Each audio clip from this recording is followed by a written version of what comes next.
मुख्यमंत्री बजूलाल शर्मा शाहपुरा पहुंच चुके हैं और आपको तस्वीरें भी दिखाएंगे। मुख्यमंत्री बजूलाल शर्मा पगड़ी पहनाकर स्वागत आप करिए और देखिए स्वागत की तस्वीरें फिलहाल ताली बजाकर स्वागत करिए। राजस्थानी साफा और किरोड़ी लाल मीणा ये साफा बांधते हुए आपको नजर आ रहे होंगे। ऐसे व्यक्ति आज हमारे बीच में हैं और कृषि मंत्री के रूप में, पंचायत राज्य मंत्री के रूप में बहुत सारा काम राजस्थान में आपको देने वाले हैं। गांव के विकास का काम आपके पास आया है और मैं ऐसे व्यक्ति के स्वागत के लिए मैं एक बार इनको याद करना चाहता हूं। हरलाल सिंह जी खर्रा, राजस्थान के किसानों के नेता, कई बार विधायक रहे, मंत्री रहे, राजस्थान सरकार में संगठन के बहुत लंबे समय तक काम किया। उनका बेटा आज हमारा अपना बिल्कुल पड़ोसी विधानसभा क्षेत्र के, और जिनको माननीय मुख्यमंत्री जी ने ऐसे विभाग का मंत्री बनाया है। किसानों को हमेशा ये मानते थे कि कृषि मंत्री बना दो, राजस्व मंत्री बना दो, पंचायत राज मंत्री बना दो, लेकिन जो हमेशा पगड़ी पहनते हैं, राजस्थान की शान बढ़ाने का काम करते हैं, जाबर जी खर्रा को हमारे यशस्वी मुख्यमंत्री बजूलाल शर्मा जी ने शहरी विकास का काम सौंपा है। ऐसे व्यक्ति के स्वागत के लिए मैं आग्रह करना चाहता हूं बाबूलाल जी से और जितेंद्र भाई जी से, आप आए और जाबर जी खर्रा का पगड़ी पहनाकर स्वागत करें। कब हुआ था मुख्यमंत्री जी? सुनो, देख रहे हैं कि नहीं? ऐसा नहीं, मेरा मंत्री दादा था। अब मैं आगे स्वागत के लिए हमारे बीच में जयपुर जिले की प्रथम नागरिक रमाजी चोपड़ा है। मैं आग्रह करूंगा यहाँ की सरपंच साहिबा से आप आए और रमाजी चोपड़ा को शोर उड़ाकर इनका सम्मान करें। यहाँ की स्थानीय सरपंच साहिबा,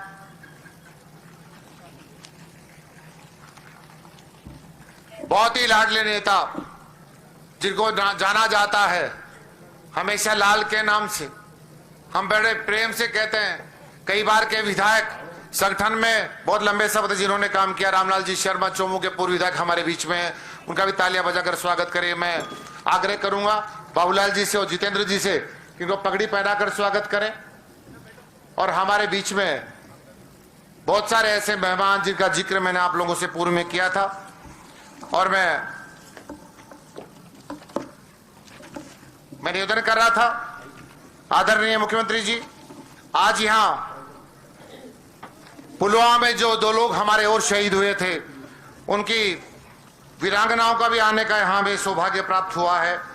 मैं उनका भी हम स्वागत करते हैं क्योंकि उसके बाद में आगे का कार्यक्रम हम करने वाले हैं।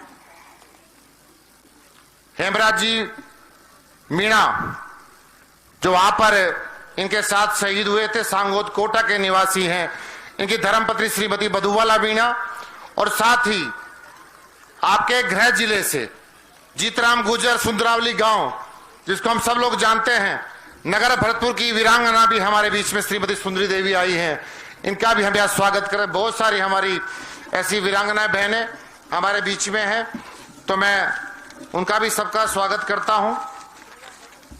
और साथ ही समय की पाबंदियों को ध्यान में रखते हुए मैं आप सबके स्वागत के लिए, स्वागत भाषण के लिए आज हम अपने परिवार के बीच में हैं। मैं आग्रह करूंगा भाई जितेंद्र लांबा से कि आप माननीय मुख्यमंत्री जी का, बाकी हमारे जितने भी मुख्य मेहमान हैं, उनका शब्दों के द्वारा स्वागत करें। भाई जितेंद्र लांबा जी।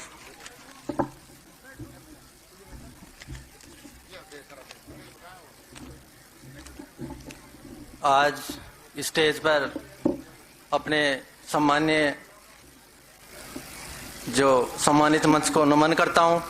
परम आदरणीय महोदय जी, हमारे सभी के चैत्य लोकप्रिय मुख्य अतिथि माननीय बजूलाल जी शर्मा, किरोड़ी लाल जी मीणा, जाबर सिंह जी कर्रा, राजेंद्र सिंह जी, रामलाल शर्मा जी, सभी का आज इस पावन धरा पर, शहीद रोहिता सलामा की पावन धरा पर हार्दिक स्वागत और अभिनंदन है।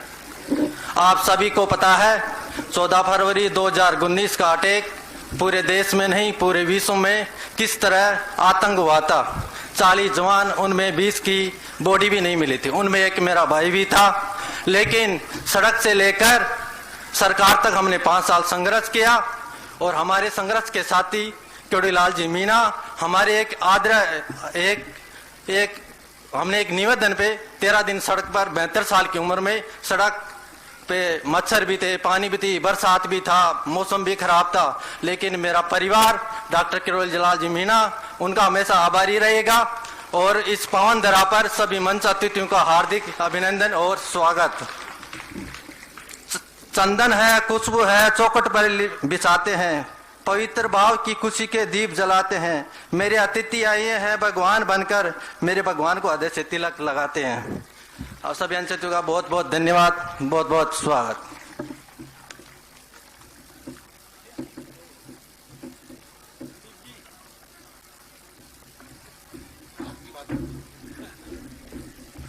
बहुत बहुत धन्यवाद। मैं माननीय मुख्यमंत्री महोदय आपसे निवेदन करना चाहता हूं कि जिन्होंने हमेशा बहुत लंबे समय तक इनके साथ में संघर्ष किया, किरोड़ीलाल जी मीणा साहब अभी विराजमान हैं, डॉक्टर साहब प्रेम बैरवा जी, आप सब लोग हैं। जब रोहितास लामा जी शहीद हुए तो उस समय हम सब लोग आए थे। उनका जिक्र मैं तो नहीं करना चाहता, डॉक्टर साहब आपको पूरा पता है क्या क्या वायदे करे थे।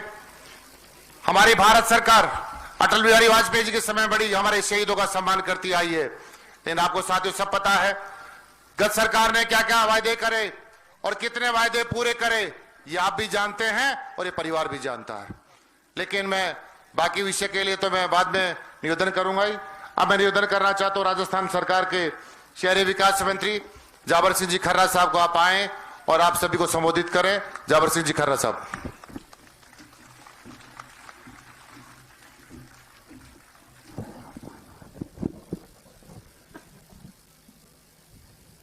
अपने मातृभूमि की रक्षा के लिए अपना सर्वस्व अर्पण करने वाले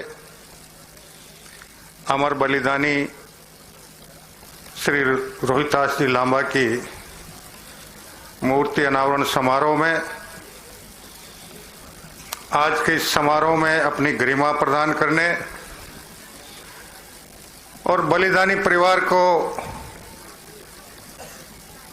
अपना सहयोग, समर्थन और आशीर्वाद देने पधारे ग्राम और आसपास के सभी सम्मान्य वरिष्ठ नागरिक बंधु, परम सम्मान्य मातृशक्ति, और आज के इस कार्यक्रम में आपके बीच राजस्थान के यशस्वी मुख्यमंत्री माननीय भजनलाल जी शर्मा साहब, उप मुख्यमंत्री माननीय श्री डॉक्टर प्रेमचंद जी बैरवा साहब और राजस्थान में संघर्ष के पर्याय माननीय डॉक्टर किरोड़लाल जी मीणा साहब, हमारे त्रिवेणी धाम से पधारे महाराज श्री राम निष्पाद लाल जी सहित सभी आदरणीय संतगण, सम्मानित मंच, सबको यथायोग्य अभिवादन। सबसे पहले मैं अमर बलिदानी श्री रोहितास जी लांबा को अपने श्रद्धा सुमन अर्पित करता हूं। उसके बाद जिस कोख से उनने जन्म लिया उनकी माता श्रीमती घीसी देवी जी और उनके पिता श्री बाबूलाल जी को नमन करता हूं। शहीद वीरांगना और उनके पुत्र को भी मैं नमन प्रणाम करता हूं। ये बड़े गौरव का विषय है कि अपनी मातृभूमि की रक्षा के लिए हमारे जाबाज जवान जिस शिद्दत के साथ अपना सब कुछ बलिदान करने को तत्पर रहते हैं, उसी के परिणाम स्वरूप हम यहाँ चैन की नींद सो पाते हैं। और मुझे ये कहने में कहीं कोई संकोच नहीं है कि चाहे -30 डिग्री हो, चाहे -40 डिग्री हो, चाहे कुछ इलाके ऐसे हैं जहाँ -50 डिग्री में भी हमारे जवान 24 घंटे सन्नद्ध रहकर अपनी मातृभूमि की रक्षा के लिए अपना सर्वस्व अर्पण करने को तत्पर रहते हैं। और हमारे यहाँ टेम्परेचर जैसे ही माइनस तो बहुत दूर की बात है 5 डिग्री से नीचे जाता है, रजाई के ऊपर एक चद्दर जरूर ओढ़ लेते हैं। इसलिए हमें इस बात का ध्यान रखना चाहिए और मैं उम्मीद करूंगा कि माननीय प्रधानमंत्री जी का जो सपना है कि आजादी के 100 साल पूर्ण होते होते भारत दुनिया का सबसे विकसित, सबसे सबल, सबसे संपन्न और सर्वाधिक सामाजिक समरसता वाले राष्ट्र के रूप में पूरे विश्व में अपनी पहचान बनाए, वो तब संभव हो पाएगा जब हम अधिकारों के बजाय इस राष्ट्र के प्रति हमारे कर्तव्य और दायित्व क्या बनते हैं उस पर ज्यादा चिंतन और मनन करें। और प्रधानमंत्री जी का ये सपना हमारे उन लाखों करोड़ों क्रांतिकारियों, स्वतंत्रता सेनानियों और आजादी के बाद हमारे उन हजारों जाबाज जवानों को समर्पित करने के लिए, सच्ची श्रद्धांजलि अर्पित करने के लिए है, जिन्होंने अपना सर्वस्व इस राष्ट्र के लिए अर्पण किया है। और मैं उम्मीद करूंगा कि हम हमारे उन लाखों करोड़ों क्रांतिकारियों, स्वतंत्रता सेनानियों और हजारों वीर जवानों को जिन्होंने अपना सर्वस्व अपनी मातृभूमि की रक्षा के लिए बलिदान किया था, सही मायने में श्रद्धांजलि तब दे पाएंगे जब उनके जो सपने थे, जो उनकी आशाएं थी, उनकी उम्मीदें थी कि हमारा राष्ट्र किस प्रकार का बनना चाहे, हम उस प्रकार का विकसित राष्ट्र आने वाले 2047 से पहले पहले बनाकर उन्हें सही मायने में श्रद्धांजलि दे पाने में सक्षम हो पाएंगे।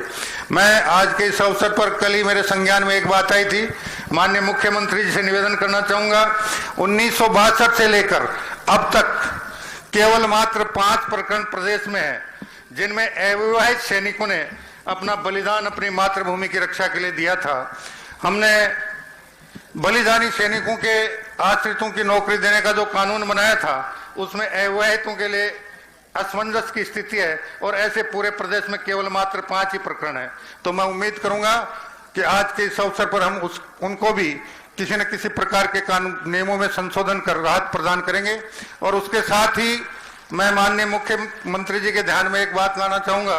अभी सीआरपीएफ के आईजी सहगल साहब ने मेरे से एक चर्चा की थी कि राजस्थान में हमारे जो जवान सेना के तीनों अंगों में और अर्धसैनिक बलों में सुदूर सीमाओं पर तैनात रहते हैं, उनके कुछ पारिवारिक या अड़ोसी पड़ोसी उन्हें हैरान परेशान करते हैं, उनको सही रूप से सहायता देने के लिए मैं मुख्यमंत्री से निवेदन करूंगा कि वो अपने मुख्यमंत्री कार्यालय में एक ओएसडी को ये जिम्मेदारी दें कि इस प्रकार का कोई भी प्रकरण है वो उसको अपने स्तर पर संभाल कर उनको राहत प्रदान करने में सहायता करें। साथ ही मेरे विभाग से संबंधित 3 प्रकरण मेरे मुख्यमंत्री बनने के बाद आए थे और मैंने तीनों में ही जो अर्धसैनिक बलों के जवानों से संबंधित थे उनको राहत प्रदान